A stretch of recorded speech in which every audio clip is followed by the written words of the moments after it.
नूतन संवत्सर प्रारंभ हो रहा है, नया वर्ष प्रारंभ हो रहा है।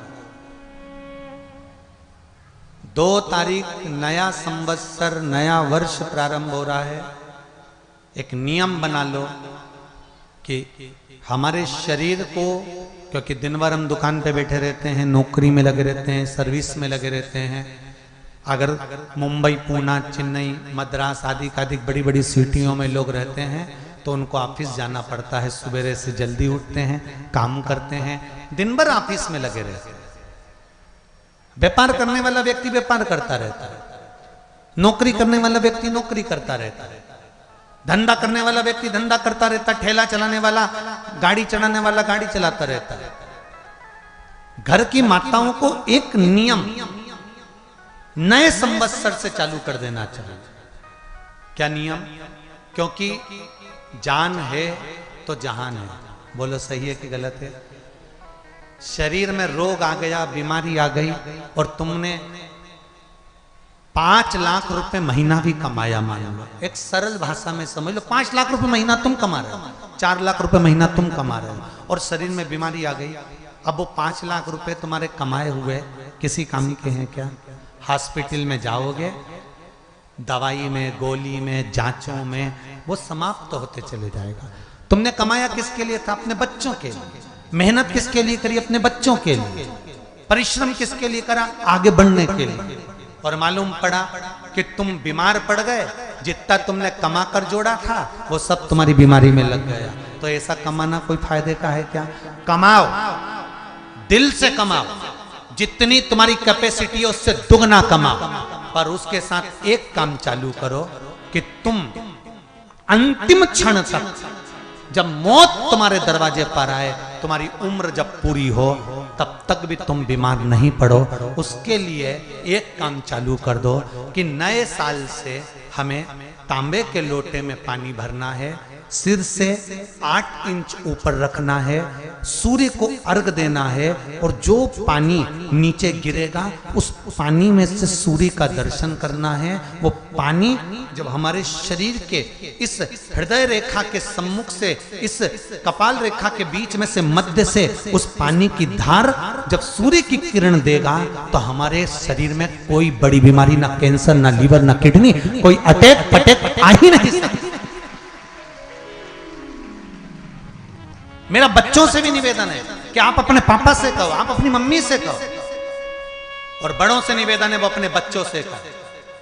बुजुर्ग माताओं से निवेदन है, अगर आप अपने बच्चों को सुखी देखना चाहती हो, बीमारी में पैसा नहीं लगाना चाहती, आप अपने बच्चों को अंत समय अपनी आंखों से उसको तड़पता हुआ नहीं मरना देखना चाहती, तो सूर्य को अर्घ देना चालू कर दो।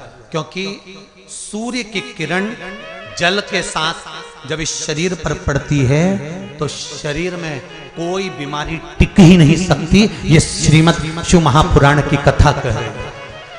ये ज्योतिष शास्त्र कहता है, रंग शास्त्र कहता है।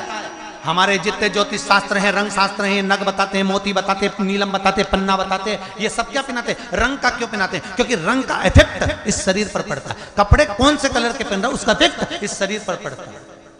उसी तरह 8 इंच ऊपर मस्तिष्क से तुम्हारा हाथ होना चाहिए, तांबे के कलश में जल होना चाहिए और सूर्य को देखकर उस जल की धार में सूर्य को जल दीजिए। जिंदगी में बीमारी तुमको नहीं घेर सकती, और बीमार हो भी गए हो तो 15-20 दिन करके देखने में कुछ नहीं जाता। बाद में मत करना, सियोर वाला हमारा झूठ बोल रहा होगा, उसमें क्या दिक्कत?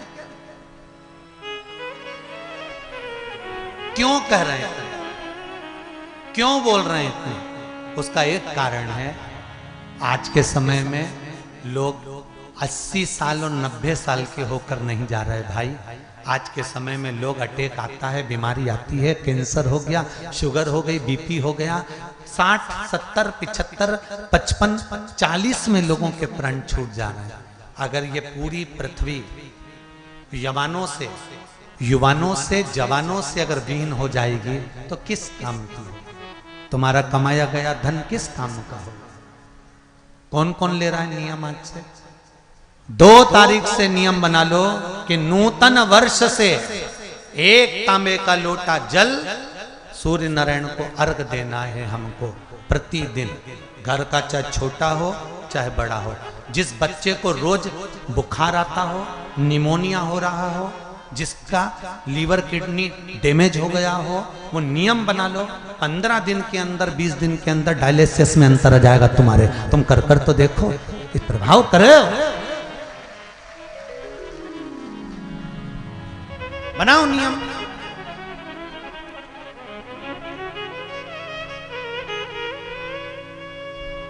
जिस नारी को रजोधर्म से जुड़ी हुई या गर्भाशय से जुड़ी हुई कोई बीमारी हो गई हो, वो नारी भी सूर्य को जब अर्घ दे तो उस जल को बिल्कुल स्लो एकदम धीरे धीरे गिरा, एकदम धीमा धीमा, जल्दी जल्दी पानी उंडेल के मत आना। सूर्य देवता को अर्घ देना। हो सकता है तुम लोग इसलिए भी नहीं दो कि लोग हंसेंगे, शर्म करेंगे। तो दुनिया हंसे, जब हॉस्पिटल में पड़े रहोगे तब नहीं हंसेंगे कि कमा कमा के मर गया, ले यहीं छोड़ दिया। जब भी तो लोग हंसेंगे। तो उससे अच्छा है दुनिया आग लगे बस्ती में, अरे अच्छे से बोलो जरा, आग लगे बस्ती में, अपन रहो मस्ती में। और एक निवेदन हो रहे, जो ये बात कही है इसकी क्लिपिंग आप काट लेना और सारे के व्हाट्सएप पे भेज देना कि हमको नूतन संवत्सर से 1 लोटा तांबे का जल सूर्य नारायण को देना है इस शरीर के लिए, क्योंकि हमने परिवार के लिए बहुत करा, अब अपने लिए करना है। कोई पैसा लग रहा है? अरे बोलते जाओ। सियोर वाले महाराज ने तुमसे धन मांगा? नहीं। पैसा मांगा? नहीं। इसमें तुम्हारे अगर प्राण बचेंगे तो सियोर वाले महाराज का कोई भला होगा? नहीं। भला किसका होगा? तुम्हारी पत्नी का सौभाग्य अमर होगा, तुम्हारे बच्चों का पिता उनके सामने होगा और माँ उसके सामने होगी। तुम्हारे लिए कर लो, या हमारे को कुछ नहीं चाहिए, तुम तो तुम्हारे लिए करो।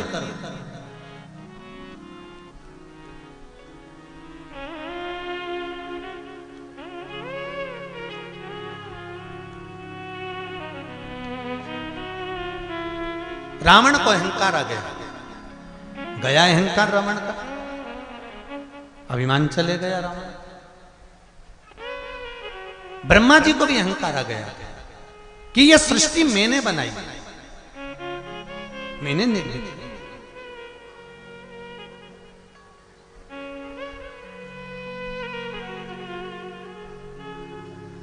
महाराज और जब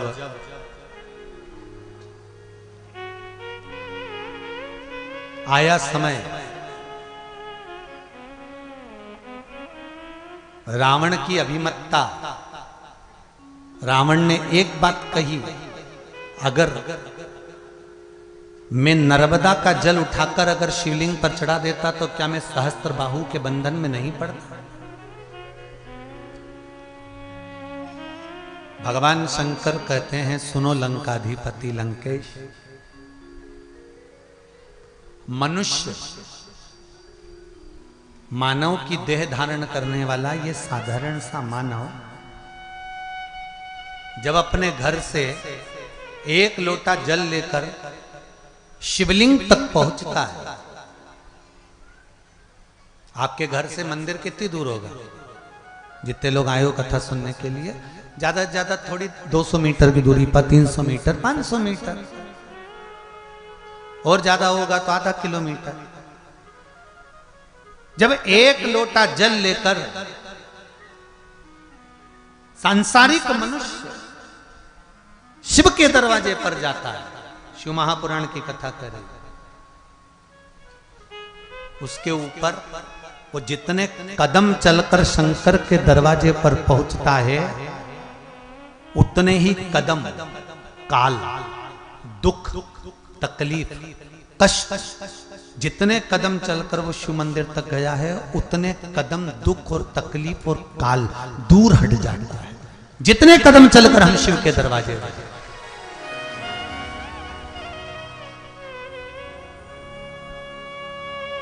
अच्छा, एक प्रश्न और अड़ता है, एक प्रश्न और खड़ा